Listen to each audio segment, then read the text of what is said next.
विद्यार्थियों, जो संडे को आपका टेस्ट हुआ था साइंस का, जो ये पहला चैप्टर था मैटर इन आवर सराउंडिंग्स, इसमें आपका जो फर्स्ट चैप्टर है इसके ऑब्जेक्टिव क्वेश्चन के 10 क्वेश्चंस दिए गए थे। इसमें आपने बहुत ही बेहतर सॉल्व किया है। तो एक बार हम पूरे क्वेश्चन का सॉल्यूशन यहाँ लेकर के हाजिर हैं आपके सामने। तो चलिए एक एक क्वेश्चन पर हम डिस्कस कर लेते हैं, उस पर बातें कर लेते हैं और कौन सा ऑप्शन सही था इसके बारे में हम जानकारी प्राप्त कर लेते हैं। यहाँ पे दिया गया है क्वेश्चन नंबर 1 है, द्रव्य और ऊर्जा में संबंध के लिए आइंस्टीन समीकरण लिखिए। Right the relation between mass and energy. Einstein equation लिखना था। तो आइंस्टीन इक्वेशन, यह ऑप्शन इसका दिया गया था बी ऑप्शन सही है, यह ऑप्शन इसका सही है और यह है E बराबर mc²। जो आइंस्टीन ने इक्वेशन दिया था, यह इक्वेशन दिया था E बराबर mc²। इसी को हम आइंस्टीन इक्वेशन कहते हैं और इस इक्वेशन में E एनर्जी है, m मास है और c यहाँ पे स्पीड ऑफ लाइट है।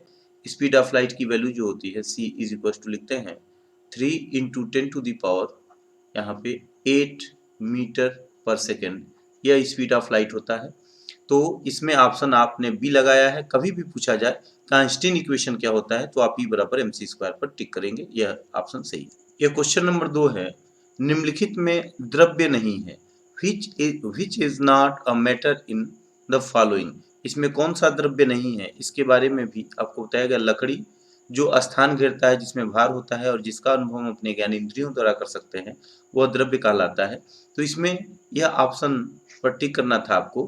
प्रकाश द्रव्य नहीं है, प्रकाश लाइट यह द्रव्य नहीं है, आप इसको टिक किए हैं तो आपने सही किया है। प्रकाश द्रव्य नहीं है क्योंकि प्रकाश में तो भार होता है और न जो यह स्थान घेरता है, इसलिए यह द्रव्य नहीं है। जबकि वायु स्थान घेरता है, कांच भी स्थान घेरता है, लकड़ी भी स्थान घेरता है, सब में भार होता है, लेकिन यह द्रव्य। क्वेश्चन नंबर 3 है और इसमें बताया गया है कि 400 केल्विन, यहाँ पे 400 केल्विन दिया गया है। यहाँ पे क्वेश्चन में दिया गया है 400 केल्विन को सेल्सियस में बदलिए। तो सेल्सियस में बदलने के लिए आपको फार्मूला बताया गया था, C = होता है केल्विन टेम्परेचर में से हम 273 घटा देते हैं, 273, तो यह डिग्री सेंटीग्रेड में चेंज हो जाता है। तो 400 में से 273 घटाया गया, यह आ गया 127 और यह आपका ऑप्शन ए सही है। इस ए वाले ऑप्शन को आपको टिक करना था, यह ऑप्शन ए आपका सही है। तो इस तरह से आप सही जवाब दे सकते थे। अगला क्वेश्चन है, किसी पदार्थ के अणुओं के बीच का आकर्षण बल होता है, attraction force between the molecule of the matter is. तो इसमें कहा गया द्रव्य में सबसे कम, नहीं गैस में सबसे कम होते हैं, ठोस में सबसे अधिक, तो ये ऑप्शन सही है। ठोस में अणुओं के बीच जो अट्रैक्शन फोर्स होता है सबसे अधिक होता है, ठोस में सबसे कम, यह गलत है। गैस में सबसे अधिक, ये भी गलत है। तो यह डी वाला ऑप्शन सही है, डी पर आपने टिक किया है और इसको अगर टिक किया है तो बिल्कुल सही जवाब है। अट्रैक्शन फोर्स जो होता है अणुओं में, वह गैस में सबसे कम होता है, द्रव में उससे थोड़ा सा अधिक होता है, लेकिन ठोस में सबसे अधिक होता है। तो ये 3 चीजें आप याद रखेंगे। इस पर जो भी क्वेश्चन पूछा जाएगा इसका जवाब आप दे सकते हैं। यहाँ क्वेश्चन में दिया गया है, आकृति तथा आयतन दोनों निश्चित होते हैं। यहाँ पे गलती से यहाँ पे अनिश्चित नहीं है, यह क्या है, निश्चित है, यह हम काट दे रहे हैं यहाँ पे। यानी कि वह ठोस ऐसा होता है जिसका आयतन और आकृति दोनों निश्चित होता है। Definite shape and definite volume अंग्रेजी में लिखा गया था। यानी कि जिसका द्रव्य की वह अवस्था जिसका आयतन और आकृति दोनों निश्चित होता है, वह ठोस कहलाता है। तो ऑप्शन ए आपका सही था।